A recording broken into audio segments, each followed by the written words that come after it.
I'm going to move on. So let's do time constants for second order reactions. And I'll just do this really quick because I want to end this video. Okay. So now when I have A at time t equals 1/2 A0, that's going to give me my half-life. Okay. And so I remember my rate law for, and this is just for a simple reactant. Okay, I'm just showing you this for 2A goes to B. So we're just going to do the simple one. All right. Let's see. So yes, 1 over AT equals KT plus 1 over A0.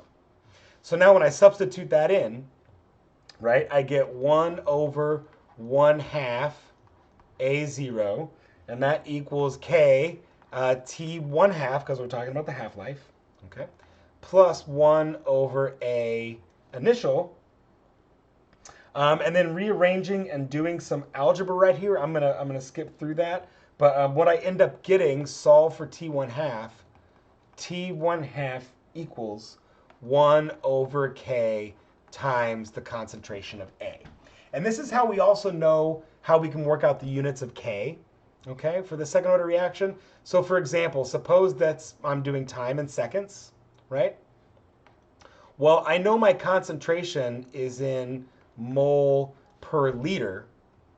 So that's why this K has to be liters per moles per second, right? Because the liter cancels, and the mole cancels, and 1 over seconds equals a second. Okay? So I think that's pretty good.